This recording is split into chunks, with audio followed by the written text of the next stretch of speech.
What's up guys, Super Smash Bros here, bringing you a different kind of video. That's right, this game I am playing support. And this video is definitely not going to be like the other videos. So this video, what I'm going to do is I'm going to not commentate on the game. I'm instead going to talk about how the role is played. And I'm going to do this because a lot of people don't know how to play support, and they don't know the role of the support on the team. And they think that support is probably the ugliest role in the world. So I'm just going to explain the general ins and outs of supports, and maybe you'll get a appreciation for the role on how much impact it can have in the game. Because I consider it the most skillful role, other than AD carry. Because supports need to know the in and outs of the game more than any other role. They're just mechanically not as strong as an AD carry or a mid laner, but they probably have as much game knowledge as a jungler or someone else, someone who mains an AD carry. So I'm gonna give a little background on what I'm doing in this video.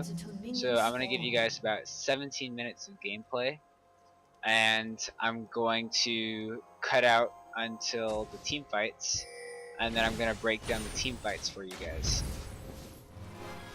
As I'm about to get caught out here. Charm to the face. Psych.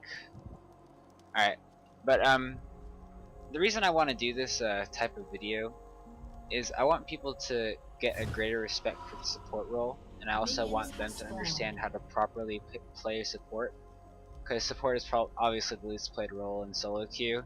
No one really, there's a handful of people that call support. Sometimes I'm one of them, depending on what I'm feeling like. But I called support in this game actually. I didn't call jungle. It was my first game back from League in a while, and I just wanted to chill out and relax and play support. But this game ended up being very stressful, as we're gonna see throughout the team fights. So, and then there's about 6 to 8 team fights that I'm gonna break down, which is a ton. But it's gonna be good, so I'm looking forward to that later on in the video. But for support, what you want to do is you want to know your lane matchup first of all. Now I'm going to talk a little bit about this. So there's different, it's not like top lane or jungle or mid where you're versing just one other opponent. In the bottom lane, you're versing 2 other opponents, and you have to work with someone. That's why a lot of people don't like the support role, because you have to work with someone that you don't know, or you feel like you're incapable of doing something. And I say that's phooey. That's phooey. You're perfectly capable of working with someone else, and you're perfectly capable of carrying the game, which unfortunately this team was too hard to carry, as we'll see later on. But so this particular matchup is definitely in our favor, just because they have an all-in support with a not so all-in AD carry. And what I mean by that is an all-in AD carry would be like Vayne or Corki or Graves, where they can burst you down, complement Leona's CC Heaven abilities. And us, on the other hand, we're very sustain heavy, poke heavy. Tristana's E and my Q do tons of poke, while we can sustain up and they can't. And that's the key factor in this lane. The key factor in this lane is we can sustain and they can't. The only thing they can sustain with is pots. So whenever you go into a lane matchup, you have to be aware of, do they have sustain? Do you guys have, does your lane have sustain? And how easily can I trade with them? So the goal in this lane is, when you're playing Sona versus Leona, the goal in this lane is to survive the all-in and harass them as they retreat, pretty much. And you'll see in this video I do that plenty of times, and it gives us the advantage in lane once she runs out of pots. So the reason you want to, so how you survive the retreat? You survive the retreat by building, as it happens right here. You just harass, kite, and you keep auto attacking as they try to retreat. So how you survive their all in is, what I did is I have health quints, and I build a ruby sightstone first. I rush the ruby sightstone. A lot of supports who don't play support usually pick the philo stone no matter what, and that's not really smart, especially in this lane. What you need is the most health possible, the most armor possible, so you can turn the engage back on them once their damage runs out. Whenever she misses an engage, I automatically go in that. Leona's stun combo is about 6 seconds long, or 6 seconds cooldown, so I'm allowed to become aggressive during that interval. Alright, so now I'm going to talk about a different lane. So my second most played, or my first most played support is Janna. Now, Janna naturally has no sustain. She has a shield, she has a tornado and a slow, and a healing ability that's on a 80-second cooldown about. So with Janna though, it's a little different because you have a shield. So what you want to do is you want to put the shield on your AD carry whenever she's becoming aggressive, and then back off when that shield timer is up. Because the shield gives you buffs, it gives your AD carry buffs, it gives them health, it gives them stats, and you only want to be engaged on for that duration. So in this engage, Leona was low enough from the previous harass, and she had no pots left that were able to turn the engage back on her. And that's what happened there. So with Janna, you wanna, it's just like quick movements, like in, out, in, out, in, out. And so a good AD carry with Janna is like Vayne or Graves, or even Varus sometimes, it matters. But Graves especially, because you can put the shield on him, he does his combo, back off, that's a ton of damage.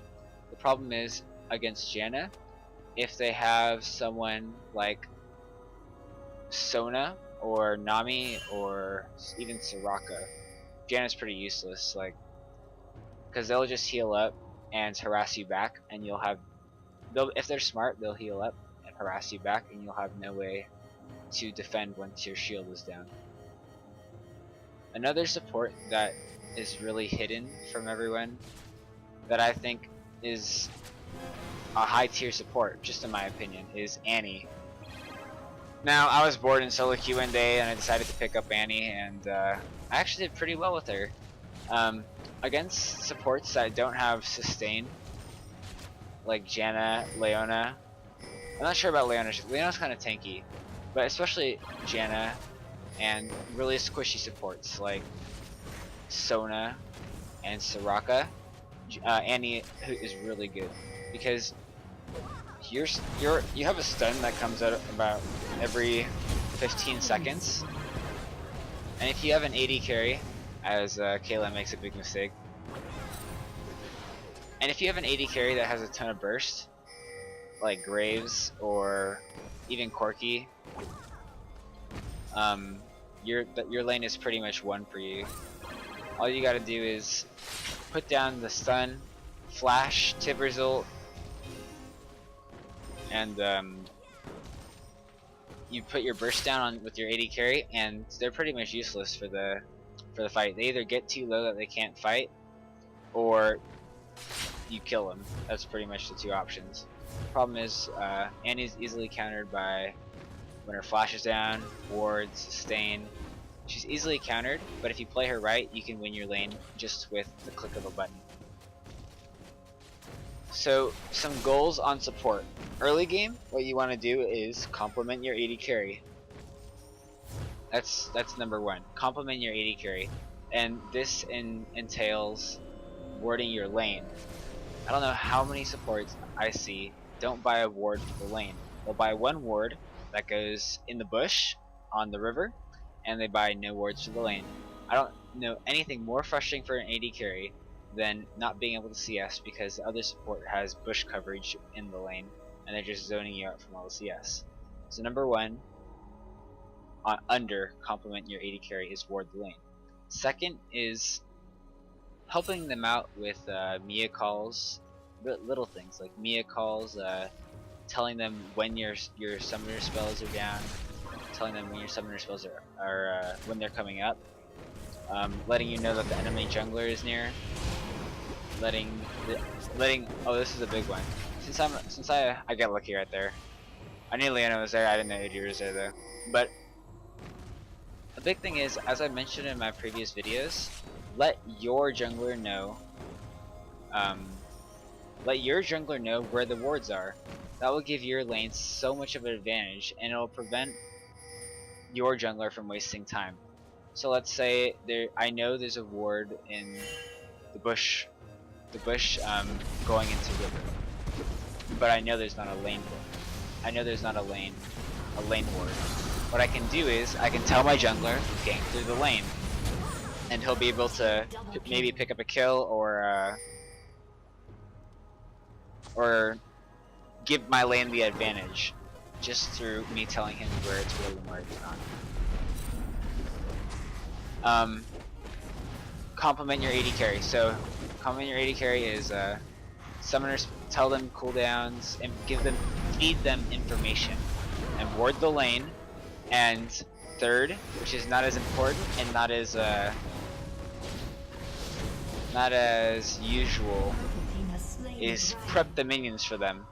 So if your AD carry is running 6 lifesteal quints, and they have a Doran's, and there's someone with a lower attack damage like Ashe, what you want to do is you want to hit the ranged minion once, let the turret hit it once, and let them hit it once. So that way your base AD is really low, so it just basically gives them that 50 extra AD to them, so they're allowed to last hit. I did it a little earlier where I knew that she didn't have enough AD to kill it once the tower hit it, so I hit the minion once, the tower hit it, and then she was able to last hit it. AD carry, it's really uncommon for low ELO supports to do that because they have no idea what they're doing, but AD carries really appreciate when you prep their minions for them if you're doing it correctly. A bad thing to do on support is hit minions when they don't want it. Like, even if I need, sometimes when I'm AD carry and I don't even need my minions prepped, but I need my minions prepped, I'll still tell them not to prep my minions because it messes up the flow of my last hitting, you can say. But sometimes they'll ask you, sometimes they won't. But if your AD carry asks you to stop last hitting the minions, then just listen to what they say. The next one is giving your AD carry tips. So if she's doing something wrong that you don't like, tell them.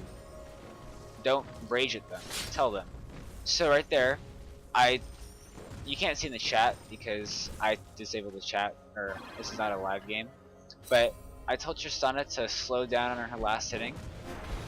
Just because she's ahead, she shouldn't be pushing the lane so much. She should be still trying to, she can push the lane, but she still needs to last hit without just randomly auto attacking minions. As Leona stuns only me again. I can only reach Leona, so that's the only person I decided to stun. But so I told Tristana, don't just push, last hit, or else you're gonna get far. Like she doesn't learn though, but what can you say? So she's just like auto attacking to get her health up, but she should still learn the last hit. So, and this is where I make a play on support. I knew Leona would think that we left, so I told my AD carry to stay, but I didn't get the assist because I didn't press W instead of Q. If you heal someone, you get an assist as they kill someone within the time frame. But that was my idea, and I'm a support, and supports can't make plays, right? No, that's not true. You just gotta, you're a support. You gotta help your team out. So that's early game. Help out your AD carry, and maybe even help out your team. That would include timing wards, timing dragon, timing buffs. This is a lot of stuff to do, but if you do even one of these things, you're golden as a support. If I time a ward for a jungler, that is golden. So that's early game. Mid to late game, your play is simple. What a support's role is. I wasn't even looking there. That's why I took 5 shots to the face. But your role is simple. Ward the map where you need it. And I'm gonna emphasize 2 things there: ward the map and where you need it. I tell Amumu to back off here, but so what you want to do is ward the map. I'm gonna first explain that. Wards are 75 gold and 125 for pink wards and 400 gold for oracles. Now, if you're as fed as I am, I'm 1-0-7 right now. You should be getting an oracles pretty soon, and I pick it up in the next couple minutes. And where you need it. Oh, I see so many times supports are warding Baron at around the 18-minute mark. And they don't have a fast Baron team, so what's the point? I also see supports warding so deep in their jungle when we're about 20 kills behind and we're warding about their blue buff. Like, are we really gonna invade their blue? No. We have to ward closer so when they try to engage on us, we have the vision control. Also, warding where you need it includes warding around objectives, warding during fights. So like if your teammate has a teleport and you need to ward just so they can enter the fight, that's your job. It's your job. It's not anyone else's job. Or warding the Baron pit outside of it so the enemy team doesn't steal anything. That's also your job. So, and also hit your skill shots. I mean, as a support, you don't have that many. You can pretty much smash buttons, but a good support is mechanically strong in hitting their skill shots. So I make a couple mistakes this game where I exhaust a Wukong clone, or I whiff my ult because someone flashes out of it, and those are my bad. It's not anyone else's fault, but I make a couple mistakes this game, but I also make a couple good plays. So that's basically my call on supports. They're really good for making plays if you know how to communicate with your team. That's pretty much it. So I'll see you guys in the next clip soon, and we'll see the progression of this game pretty much, and I'll show you guys how the team fights work out, what went wrong, etc. Alright, see you guys in a couple seconds.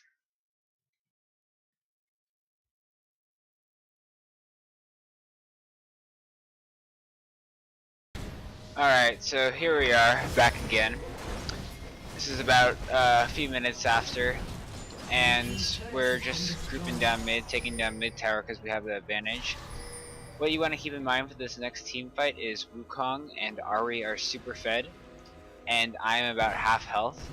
So what I want to do is I want to go back, but my team has other plans. I do end up recalling, and I'm gonna let you guys watch out how this team fight plays, and then I'll break it down later.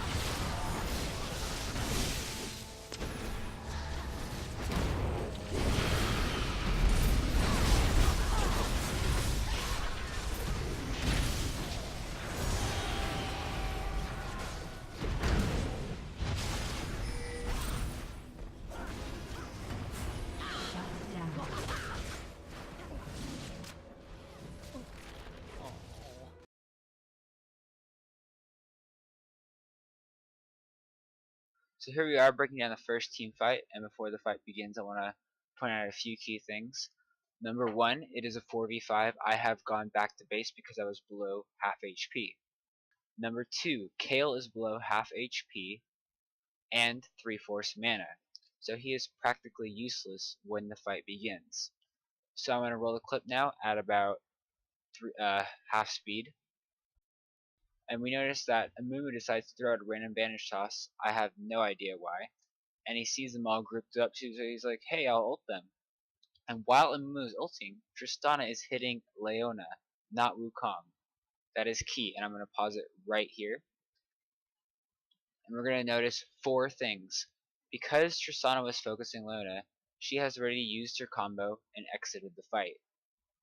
Number 2, Kayle has ulted Amumu, the tank, who is done receiving damage from other people. And once Wukong sees that Kayle has wasted his ult, he goes straight in on Tristana and blows up her HP bar. Luckily for us, there was a tower there that we were able to retreat to, and they are low enough level where the tower does a ton of damage to them with successive hits.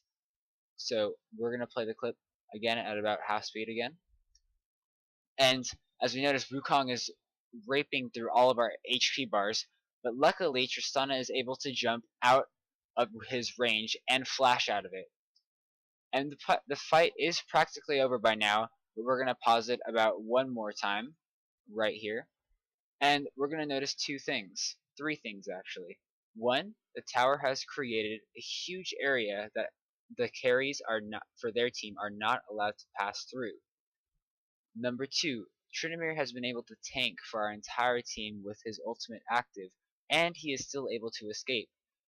Number 3, Wukong has not been able to catch up to Tristana because she has 2 escapes and her buster shot. So Wukong is isolated from the entire team, and I have managed to rejoin the entire team. So this results in a practical teamfight win for us, even though it's a messy one, but only because we all escape with about 100 HP left. So I'm going to roll the rest of the clip left and summarize the team fight for you guys.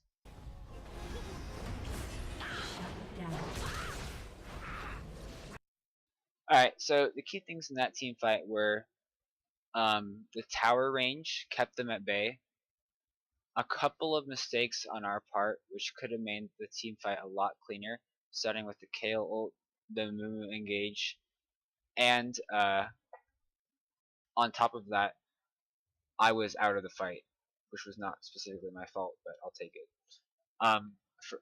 If we were fighting outside of tower range, it would have been a lot worse for us, but they overextended and we were able to clean up the fight. So that's how that fight ended, and we're going to continue on to the next fight in a couple seconds.